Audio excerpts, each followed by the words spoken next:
All right. 4, 5, 6, Got it. 7, 8. Are we ready to go? Yes, sir. Good afternoon, everybody. Thank you all for coming this afternoon. Thank you so much. We're going to begin the hearing. Today is Wednesday, March 26th. And our first bill that we're going to entertain is House Bill 500. Could we have the witnesses for the House Bill 500, Procurement Reform Act of 2025? Secretary? Is the secretary here? Okay, hi, Secretary.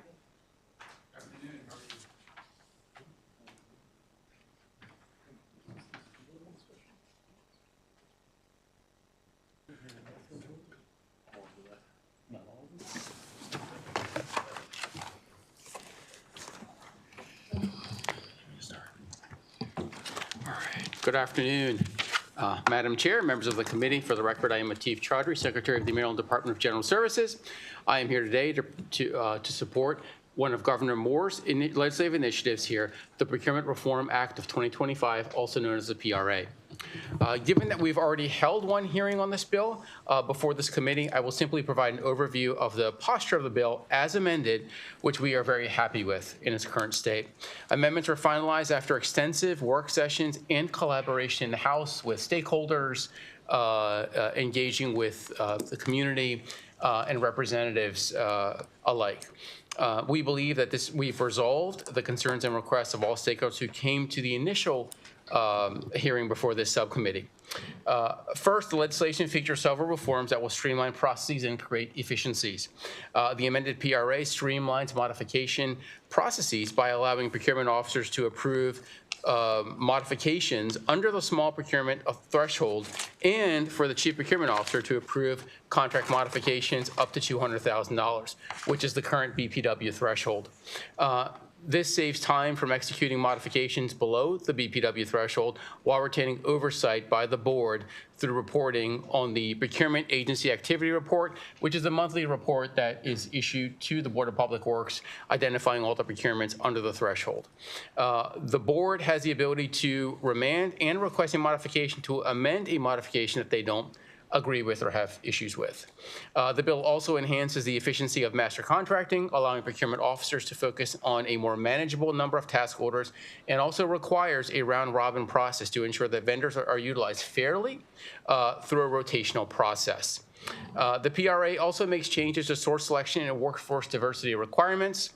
The bill will allow the CPO to establish new source selection methods subject to approval by the Board of Public Works to improve accountability and efficiency through innovative contract processes in the state's best interests. The bill also, as amended and passed in the House, removes changes to the expedited procurement process that were originally proposed and reverts to the current process requiring Board of Public Works approval for expedited procurements. DGS appreciates the Comptroller and Treasurer's positions to maintain the current role of the Board of Public Works in expedited procurements. The PRA also will enhance competitiveness for procurements with minority business enterprises and veteran-owned small business enterprises. The bill will ensure that prime contractors are able to amend their participation schedule after submission while still committing to meet the overall goal or goals when deemed appropriate by the procurement officer. Additionally, the PRA allows procurement officers to modify the minority business enterprise and veteran-owned small business enterprise participation goals at any point before contract execution if it is determined to be in the best interest of the state and agreed upon by the prime contractor. When it comes to prompt payments, a top problem that small contractors cite is a timeliness of payments, and this has significant impact on small, minority, women, veteran-owned businesses that may not have lengthy lines of credit or cash flow to cover costs.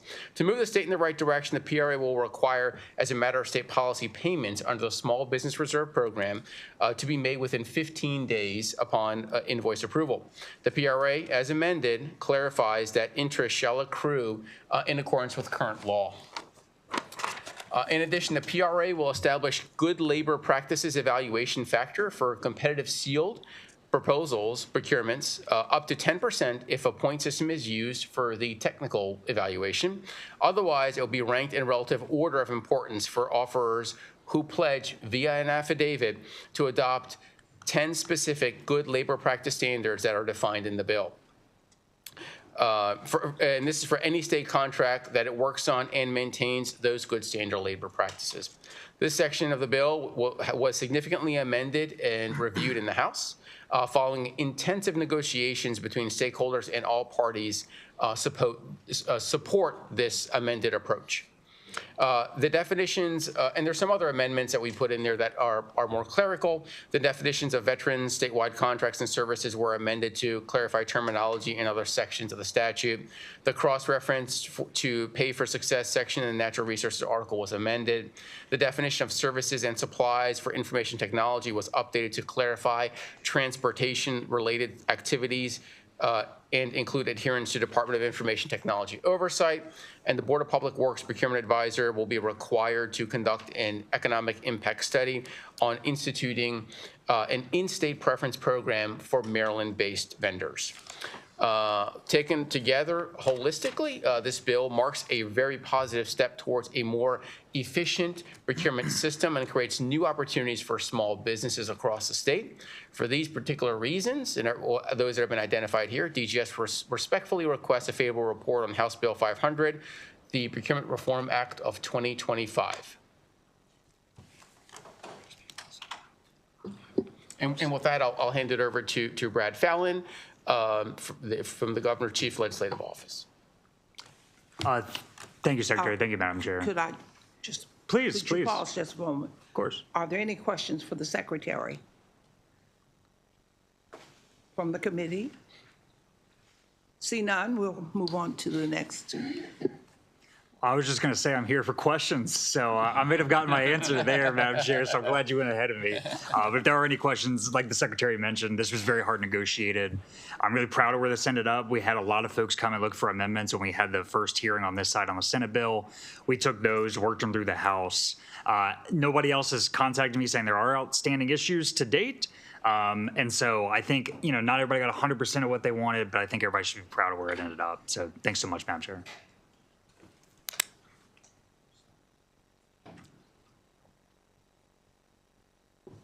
Any questions?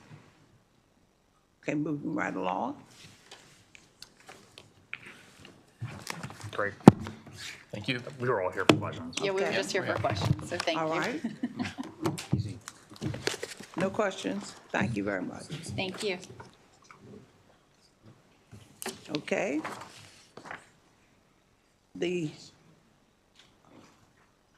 So that finishes that.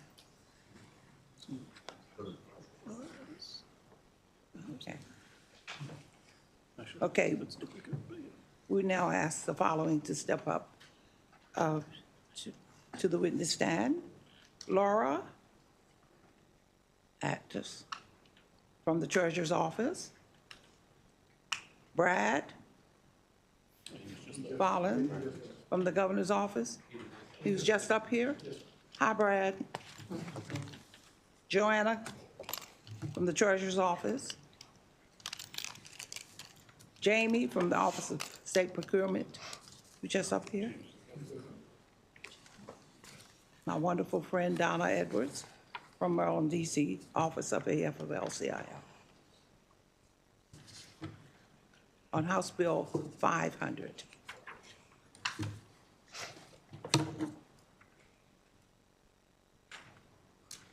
Would you like us to begin, Madam Chair? Yes, indeed, you can proceed. Thank you. Thanks, Madam Chair. I'm Laura Addis. I'm the Deputy Treasurer for Public Policy. I'm here with Joanna Killey, who's the Board of Public Works Liaison for the State Treasurer's Office. We're here today on behalf of Treasurer Derek Davis, who sends his regrets. He came to testify on the cross-file, Senate Bill 426, and at the hearing he said to you that his interest in this bill is purely to make sure you're aware that there were 4 provisions in the bill as introduced that would lessen the Board of Public Works authority, and by extension, it would lessen the General Assembly's oversight of various aspects of procurement. So the House did a lot of work, and the administration has been wonderful to work with our office, but the Treasurer wanted us to still come and bring to your attention that the House accepted 2 amendments, but there are still 2 items that would lessen the General Assembly's oversight, with him being their representative on the Board of Public Works. So those amendments are in our written testimony, and I've provided them to committee counsel as well. The amendments would keep the $50,000 threshold for contract modifications. The bill, as amended, changes several of the thresholds. Most importantly, it increases from $50,000 to $200,000. The threshold for when something would need to get approved by the Board of Public Works. As introduced, the bill was $1 million, but the House took it to $200,000. The Treasurer feels that it should stay where it is, which is $50,000. And then the other amendment deals with when an agency cancels solicitations or rejects all bids. Currently, those items come before the Board of Public Works.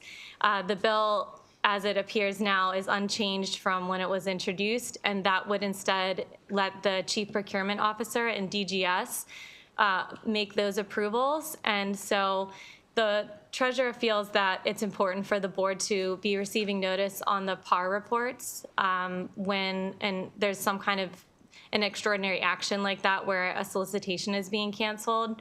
So we would ask that current law remain in effect for those types of procurement actions. And so we would respectfully request a favorable with amendments report.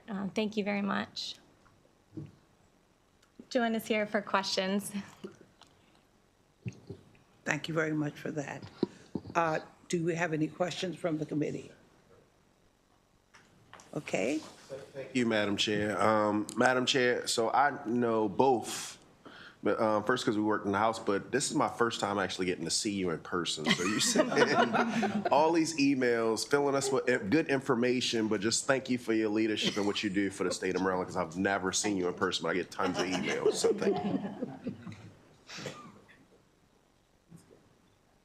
Are there any other comments? You know, a lot of times we have people working here in Annapolis and working in these different agencies.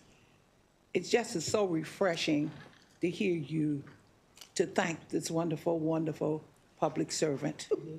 And that's exactly what she is. She is a wonderful public servant. Gets back to us. If we call her on the phone, it doesn't take long for her to respond. And I want not only her, but those of you who work in these offices to understand that we profoundly and deeply appreciate every single thing that you do. Thank you. If we want trouble, you all go home and we are by ourselves and we all will get into trouble. So I want to say thank you so much. Okay. All right. And now we're going to hear from our wonderful friend, a wonderful public servant.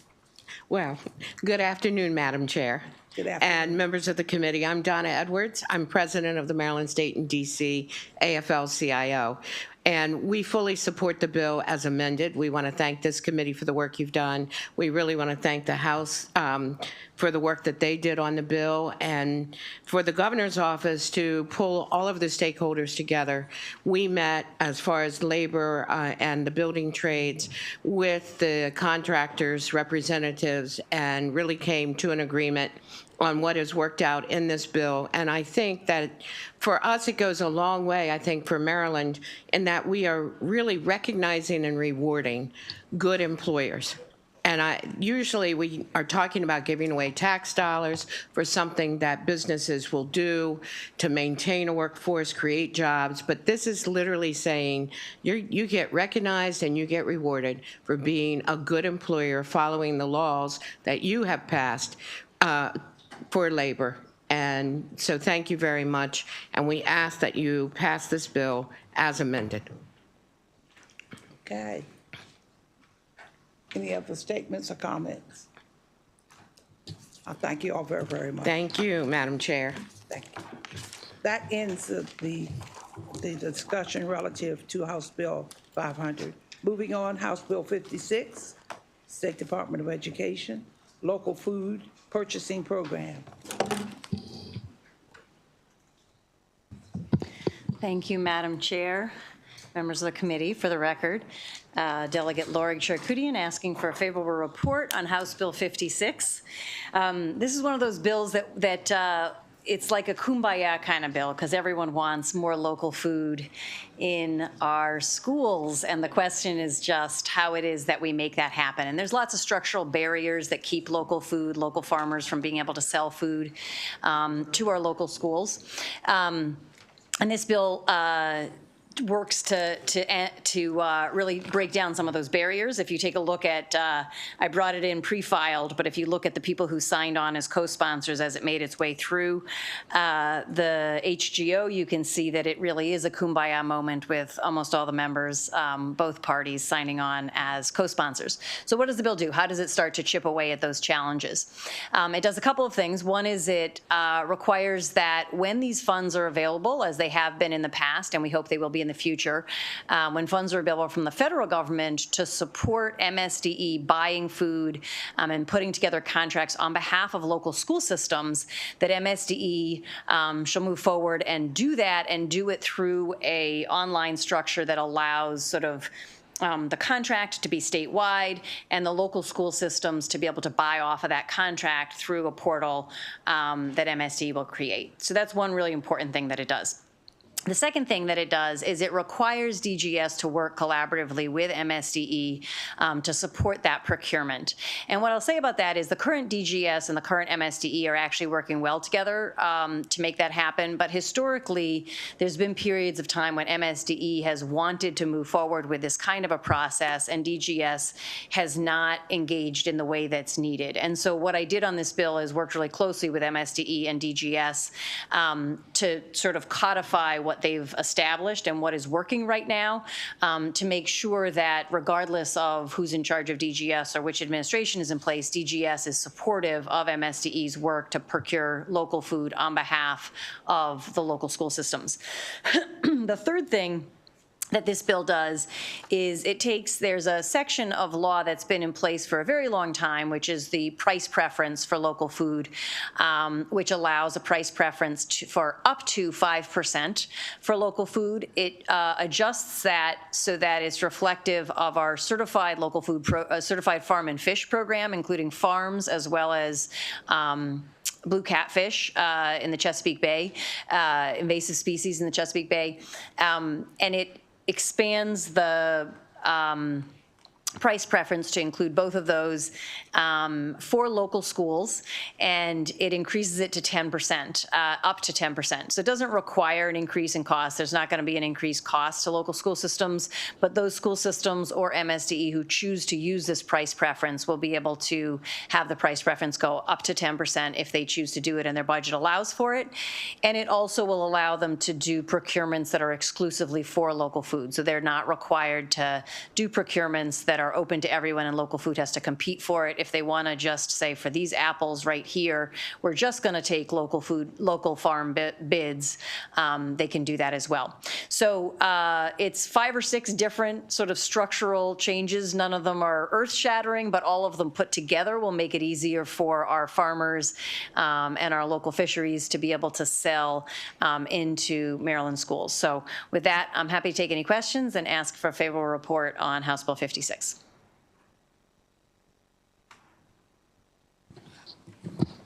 Thank you so much for that testimony. Thank Are you. there any questions from the committee? Thank Thank you very much. No questions. Thank you very much.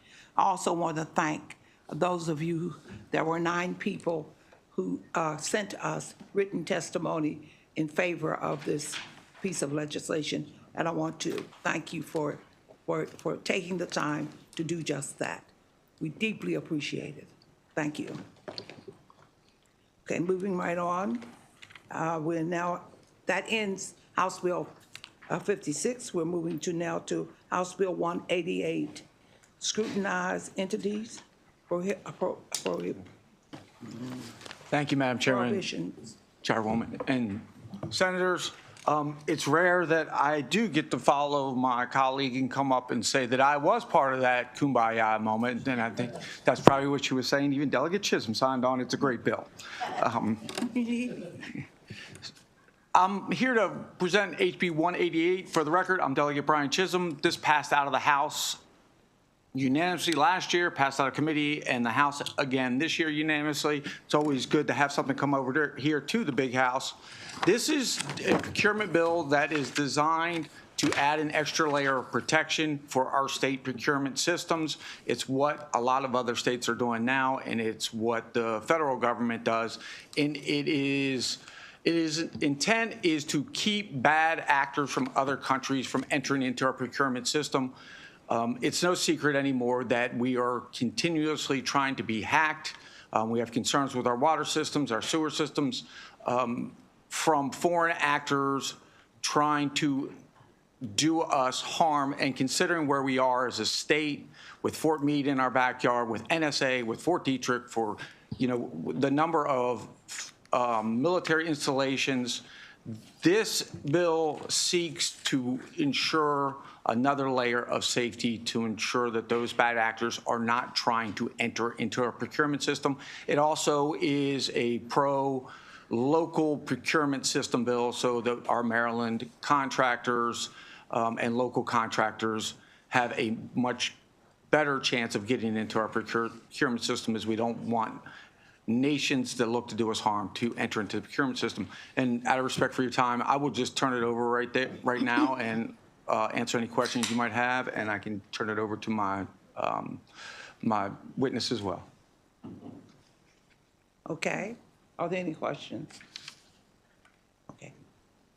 All right. Go ahead. Okay. Well, first of all, thank you for this invitation. I'm Carla Jones, Vice President of the American Legislative Exchange Councils, or ALEC, Center for International Freedom. This testimony is being submitted on behalf of ALEC, America's largest nonprofit, nonpartisan organization of state lawmakers dedicated to the principles of limited government, free markets, and federalism, to offer nonpartisan research and analysis on Maryland HB 188. First off, use of the ITAR list as a guide is a sound way to identify scrutinized entities. However, it's important to emphasize that the threat posed by China is unique and more challenging than other ITAR countries due to factors ranging from manufacturing and foreign direct investment capabilities, and China's already significant U.S. market share for technology equipment. Unfortunately, U.S. state governments, including Maryland, have purchased millions of dollars worth of technology manufactured by companies beholden to Beijing to spy on Americans and seize data. Many of these companies have been banned outright by the U.S. federal government or by U.S. military and intelligence agencies, in part because the PRC's 2017 National Intelligence Law obligates all Chinese companies to cooperate with any Chinese government directive to hand over information in their possession. That means that Beijing can demand any American user data and sensitive knowledge, including health and financial data. States have begun to address these vulnerabilities, often with broad bipartisan support. And in the case of Nebraska, the legislation was championed by a Democrat, Senator Elliot Bostar, just last year. States also recognize that not procuring questionable technology in the first place is less expensive than replacing it later when security problems become apparent. So as a longtime Maryland resident, I commend you for considering these important policy ideas and applaud you for working to address these security vulnerabilities. Thank you. Thank you. Are there any questions? Are there any questions from the committee? Okay, thank you. That ends the testimony. Thank you. Testimony regarding House Bill 188. Moving right along. House Bill 300, grants and contracts, reimbursement of indirect costs. Delegate Kerr's not here yet, so we should skip to 490. Okay, we're going to skip to 490. Okay. Let's retract that statement. We're going to move now to 490, St. Mary's County competitive bidding threshold.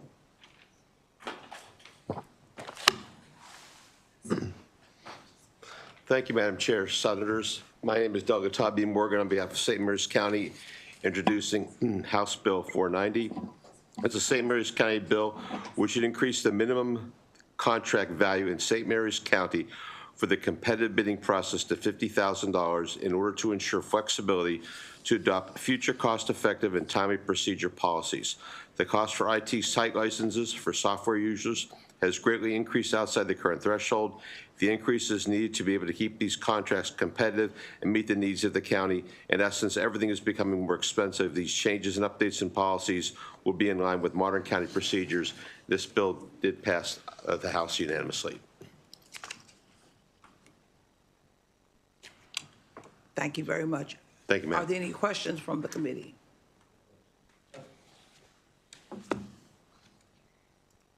Thank you very much. Letter from St. Mary's? There should be one in there, yeah. Okay, all right. Senator, Yes, I was just asking to make sure that they had the local letter, the letter from the local delegation, so. It was there. Thanks, sir. Have a good day, thank ladies. you. Thank you very much. Moving right along, we're moving now to House Bill 819, Employees Stock Ownership Plan Preference Pilot Program. Good afternoon, Madam Chair and members of the Budget and Taxation Committee. For the record, I'm Delegate Pam Gazzoni, representing Howard County's District 13. Today, I'm here to present House Bill 819 as amended in the House. It's a pilot program that provides a preference in state government contracting to employee stock ownership plan, or ESOP, companies. So what is an ESOP? Again, ESOP stands for Employee Stock Ownership Plan. It's a special type of business structure recognized by the IRS in which employees are owners and participate in corporate profits. If you work for an ESOP, when the business succeeds, you and your coworkers succeed too. The structures and incentives of ESOPs are powerful tools for increasing employee motivation and engagement, which improves the financial performance of the entire company. In addition, ESOP structures creates a culture that increases employee retention because employees who remain longer in the company accumulate more retirement assets. The data reflects this. Nationally, ESOP retirees have more than twice the average retirement savings of their fellow Americans. And since employees are more likely to stay, ESOPs are more stable and have less turnover, which means less is spent on things like recruitment and onboarding costs. Those are some of the things that make ESOPs unique, but what's the pilot program about? I see the pilot as an opportunity for the state to benefit from companies with committed workforces, high standards, proven track records, and which are focused on completing work on time and on budget. This is a win-win situation. The state gets to work with proven businesses, including known and steady workforces, they're known and steady workforces, and the business and its employee owners continue to thrive. Maryland would not be alone in elevating ESOPs. In Maine, a permanent ESOP procurement program was adopted, and since then they have seen their numbers of ESOPs double. A similar program has been adopted in Tennessee and by the U.S. Department of Defense in 2024. During this 3-month pilot program, which was passed by the House 137-3, ESOPs may be prioritized for procurement contracts of up to $80 million from the Maryland Stadium Authority, Morgan State University, St. Mary's College of Maryland, and Baltimore City Community College. These entities were included in this pilot program and limit its reach, which will allow the state to learn and better understand the impacts of the program. ESOPs are powerful tools to address economic inequality. They literally create sorry, I'm really unable to speak today. Let me start again. ESOPs are a powerful tool to address economic inequality. They literally create generational wealth. I believe we can and should recognize and reward those firms that are structured to share the wealth while also successfully meeting the needs and requirements of state procurements. I request a favorable report on HB 819. And thank you. And I also believe that Senator McCrae's bill, which is the companion to the cross-file of this one, has some amendments. And just for the record, I'm fine with those amendments. Any questions, if I can answer them for you? Thank you for that. Are there any questions from the committee? Okay, that concludes the testimony regarding Thank you so House much. Bill 819. Thank you very much. Now we move to 1499, State Procurement Construction and Services Contract Modification. Thanks.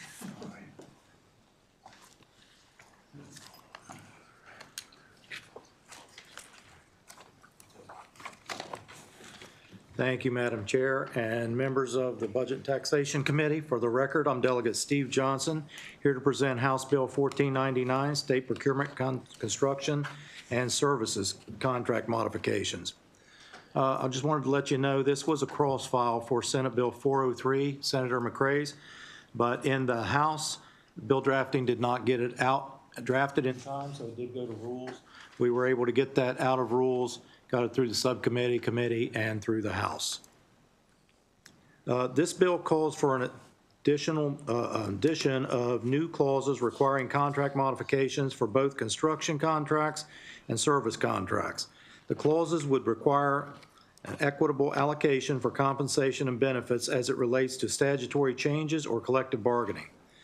House Bill 1499 addresses a critical oversight in our legislation for current procurement contracts. With this bill, workers are given the ability to negotiate unfair terms. It is our duty as elected officials to ensure they are being justly compensated for their work and have legal leverage to demand fair compensation. This bill also encourages transportation in state procurement and will lead to more balanced contracts between the state and its contractors and attract more contractors to do business with the state. The projects that we undertake in this state depend on stability. There are some amendments that were put on in the House. These modifications state the contract should be for 3 years or more, for $1 million or more, and be approved by the Board of Public Works and go into effect October 2026. Now, we've already looked at this issue through a work group on the material side of contracts and have made provisions for them to be able to come back to the state for modifications. And this addresses the labor end of contracts. When contractors are forced to look into a crystal ball and make predictions on what might happen, then they're forced to add a percentage to the bills to the contracts when they bid them for the contracts. This will allow them to give us a more realistic bid if they know that they will be able to come back for any statutory changes or collective bargaining. So in the long run, this may actually save the state some money. So for that, I would ask for a favorable report on House Bill 1499. Okay, thank you for that testimony. Are there any questions from this committee? Seeing none, that ends the conversation relative to House Bill 1419. Thank you, Madam Chair and committee members. Thank you very much. Yeah, I'm going to go back to 662. Back to, 662. okay? Madam Chair, Delegate Kerr. Okay, we will go back to House Bill 662, Indefinite Quality Contracts Authorization. Okay.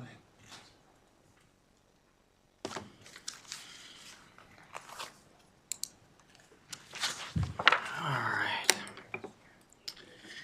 Thank you, members of the Senate Budget and Taxation Committee. For the record, my name is Delegate Chris Tomlinson. I'm testifying on House Bill 662. Oftentimes, a single solicitation will be advertised with the goal of making multiple awards to multiple contractors. When that happens, the question pops up, how does the work get divided up? One of the reasons for making multiple awards is so that the state agency, if the state agency plans on splitting the work up by regions. For example, the state might be in need of parking lot snow removal services. So they'll make 5 awards so that there's one contractor for each region of the state, Western Maryland, Central Maryland, et cetera. However, another way to divide up the work assignments when you have multiple contractors receiving an award is to use the indefinite quantity concept. The State and Finance Procurement article is a little fuzzy on establishing this. However, COMAR spells it out very clearly, COMAR Title 21. They spell it out very clearly in the Architecture and Engineering section, otherwise known as the A&E section. And to my knowledge, almost every A&E procurement is set up to award indefinite quantity contracts. In actual practice within state agencies, indefinite quantity is used when multiple awards are made as a result of multiple different procurement methods, not just A&E. However, lately, depending on what state agency you're at, some assistant attorney generals are saying that it's acceptable to use under all procurement methods, whereas some other assistant attorney generals will say that it's only supposed to apply to A&E. This bill just clarifies and makes it crystal clear that indefinite quantity contracts can be used regardless of the procurement method. It's also worth noting that on the federal government side, Code of Federal Regulations, FAR, they allow for indefinite quantity contracts under Title 48. In addition, the bill also cleans up some of the existing language in the code, and this was brought to my attention thanks to HCO's counsel. You might see in your floor system that there was some unfavorable testimony. There was only one from the Associated Utility Contractors of Maryland. I was able to connect with them after they saw the amended bill that came out of the House. They're now neutral. And I think you also have 2 pieces of testimony from DGS. One was favorable with amendments, and that was dated back in February. I worked with DGS very closely, rewrote the bill, satisfied everything that they were looking for, and it aligned with my original intent. So the second letter you see from DGS, I believe, is dated today, and that's taking a favorable position. Happy to answer any questions the committee has, and thank you to the members.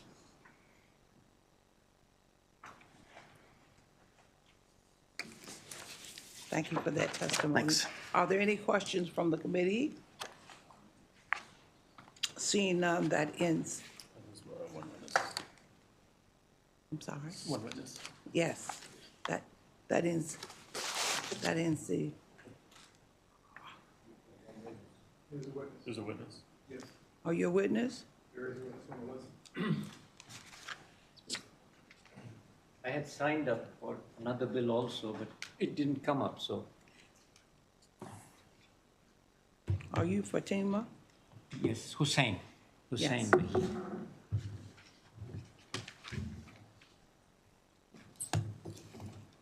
Thank you for the opportunity to present some facts. As I had mentioned earlier in my testimonies, we have developed a methodology that makes procurement and other activities totally transparent, feasible, and also reproducible. And these methodologies are applicable. They're very useful. They have generated large amount of economic efficiency, and they are transformative because they do not require any additional expense. And I think what was presented comes very close to it.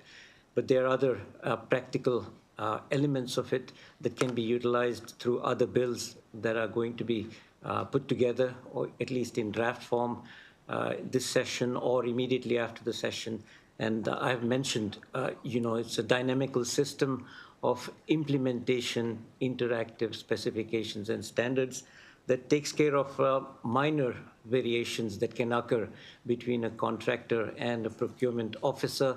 And they get recorded automatically, and you continue the process, but there is possibility to correct those deviations. They're called drifts, and this methodology to control drifts was developed a long time back, and it is part of the same methodology that is utilized for advanced life cycle engineering and also for advanced technology acceleration. University of Maryland has specialized in this area, and we have utilized for many different standards and applications, and they've proven to such an extent widely accepted by the industry that they've become national standards. And it is just that in Maryland, the uniformity has not occurred, and part of it is people like, who are very well familiar have not brought forward the effectiveness and the transformative economic efficiency that is generated as a result. And it utilizes both machine learning, artificial intelligence, and human learning. Thank you. Thank you for that testimony. Does anyone have any questions? Okay, I think at this point, that does in fact, in the testimony for House Bill 662. I'm sorry? Delegate Kerr. Delegate Kerr? Okay, we're looking for you. That's House Bill 300. Thank you, Madam Chair. Grants and contracts. Good afternoon, Madam Chair, members of the committee. I am Delegate Ken Kerr here to present House Bill 300, State Government Grants and Contracts Reimbursement of Indirect Costs, is a cross-file for Senate Bill 127. Both of these bills have passed their respective chambers, and there are two distinct differences in the two bills. And after meeting with Senator Kagan, we prefer the start date in the bill that's before you, House Bill 300, makes this an emergency bill. And we prefer the reporting requirements of the Senate version, Senate Bill 127. So what we would ask, in addition to a favorable report from this committee, is that you amend House Bill 300 to include the reporting requirements from Senate Bill 127. And when Senate Bill 127 has its hearing next week, on April the 1st, we'll go ahead and make the other change to that bill.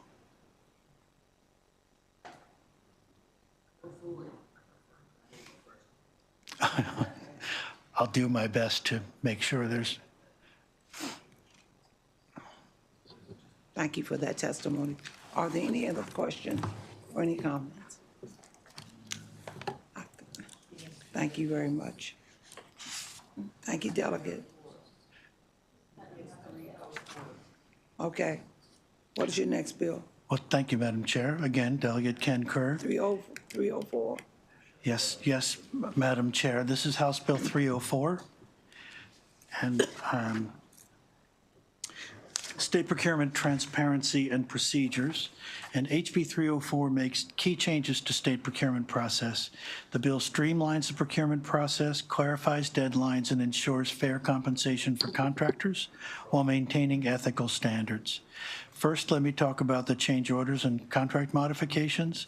Contractors, both prime and subcontractors, cannot start change orders until they receive a written order from the procurement officer.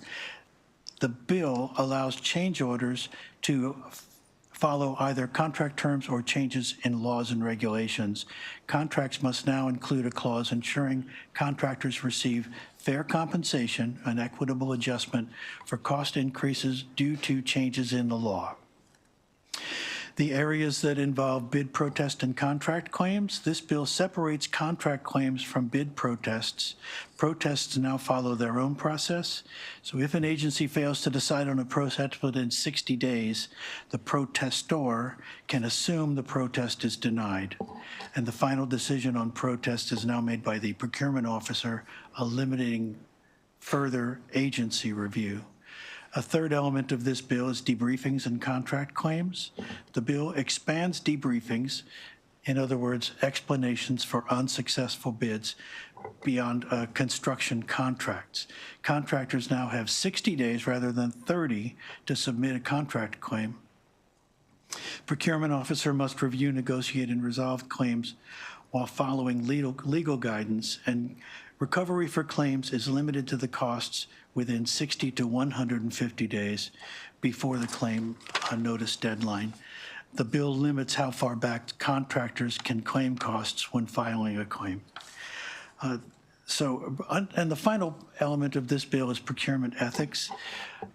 Individuals involved in drafting or evaluating procurement are prohibited from bidding on that procurement request.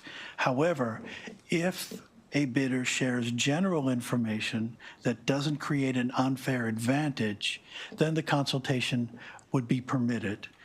So again, the bill streamlines procurement, clarifies deadlines, and ensures fair compensations while maintaining ethical standards. It passed the HGO committee unanimously and passed the House 140-0, and I request a favorable Procurement Subcommittee and Senate Budget and Tax Committee report on House Bill 304.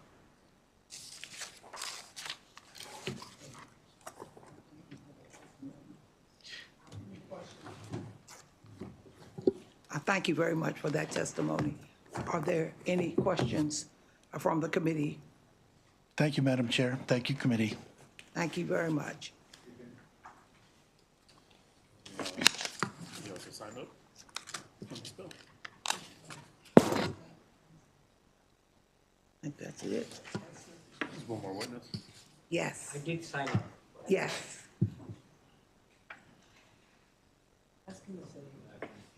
Yeah, he's a witness. I'm Hussein Waheed in support of the bill that was just explained, and I understand it very well because it utilizes additional transparency amendments, and based on the analysis that has been done with the University of Maryland College Park Advanced Technology Acceleration Initiative, these minor changes, if implemented, and also the methodology that is already developed and utilized and tested in the field delivers transformative economic efficiency because the corrections take place as soon as the drift is noticed, and it creates large-scale budgetary benefits. In one initiative, we have found it delivered $500 million till 2030. And I had mentioned that $70 million efficiency was generated entirely voluntarily, utilizing no time, no cost, and that became the national standard for advanced technology application. And there is a bill right now, HB 855, for expertise in technology and best practices and innovation. Last year, it was finalized, but there was no report done. This year, whether the report is finalized or not, these initiatives continue to deliver the results. And it's just a matter of how often they are utilized, how well they are understood. So a group of students has already started working on it to be able to deliver the results entirely voluntarily, and also legislative leads have joined in because they find it very useful if they are having some entrepreneurship courses or they have entrepreneurship initiatives of their own. It utilizes current technologies. Thank you. Okay. Thank you for that testimony. Are there any questions? Seeing none, thank you very much for coming. That ends the discussion of that bill. Okay.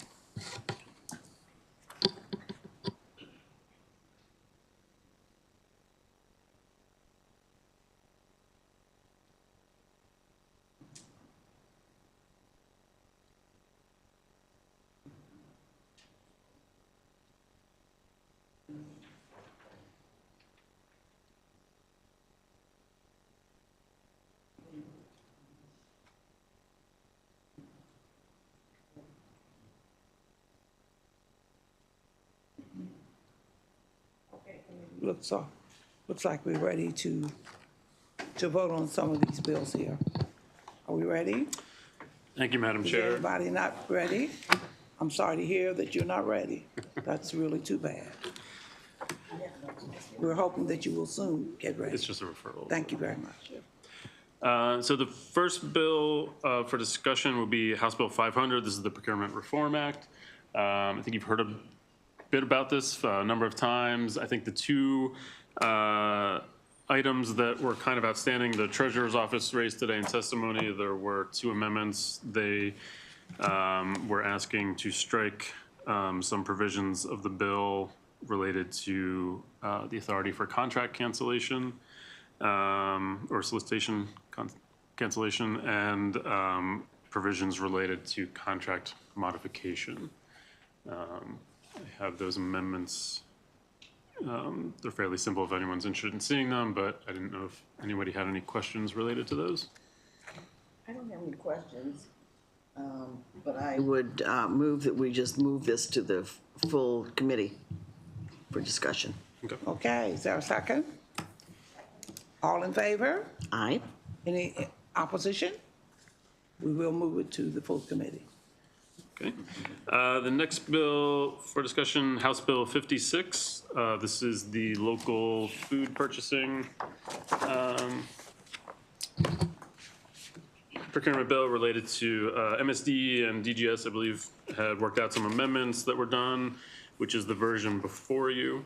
The bill would require MSDE in coordination with Department of Agriculture and General Services to establish a program subject to funding being available to procure local food for local school systems.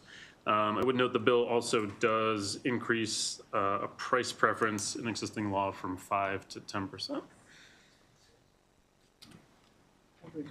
Move to send this committee, or this bill, to the full Budget and Tax Committee. Is there a second? Okay, all those who are in favor? Aye. I'm sorry, we have someone who's not ready. Yeah, I thought we wanted to amend SB 177 to match this. Yeah, if you move House Bill 56, the next thing I was going to ask you is whether you've not taken any action on Senate Bill 177. So if you wanted, you could also refer that to the full committee to be amended to match the House bill. Okay, thanks. Okay. Okay. Is there any other unreadiness? Okay, moving right along. All those who are in favor of moving this bill to full committee, say aye. Aye. Any opposition? Okay. All right. House Bill 56 will be moved to full committee. Okay. We're going to hold 300. Okay.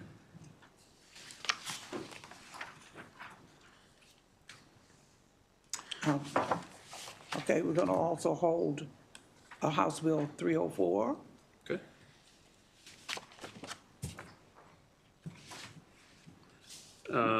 House Bill 490. Moving to 490. House Bill 490, this is a local authorizing bill for St. Mary's County, and I believe we have a local letter. If not, we will get one before it votes, if that's the committee's pleasure. I move that we move that House Bill 490 to the full committee. Is that a second? Okay, it's been moving properly second. Then we move to full house, full committee. Any unreadiness? Those in favor? Aye. Anybody opposed? Okay, will be moved to the full committee. We're going to hold 662 because it needs to be amended. Yeah, I was just talking with the sponsor. We're going to check on a few items and get back to you. Okay, thank you very much. Just these two. House Bill 819. This is the employee stock ownership plan bill that you just heard. The bill was amended in the House to just be authorizing. It's a pilot program. USM was amended out of the bill, so the bill would apply to Stadium Authority, Morgan State, St. Mary's, and Baltimore City Community College for the duration of the pilot program. Move full committee, so to amend Senate Bill 653 to match. Yep, you still are in possession of Senate Bill 653, so we can amend that to match the current posture of House Bill 819. Yes. Is there a second? Okay, those, is there any readiness? All those in favor say aye. Aye. Any opposition? Okay, the bill will be moved to the full committee. Okay, we're now at House Bill 991. Okay, House Bill 911, you didn't have a hearing on this today because it came over as a matching cross file. This is the bill extending the MBE program deadlines and the disparity study. So if you want to go ahead and refer that to full committee, I've been in touch with MDOT. They submitted a letter which we can get out to you all. There's another piece of code that lapsed that we discovered that will need to be amended into the bill. I've been talking with MDOT and my House counterpart, so those provisions I can have ready for you if you move it on to full committee. Madam Chair, we could move to full committee with respectful on this. Second. Okay, we will move and properly second that this bill be moved to full committee. We ready to vote? All those in favor? Aye. Those opposed? Okay, the bill has been passed. It will go to full committee. All right, that's it. That's it. Wonderful, friends. Thank you all so much for being so wonderful.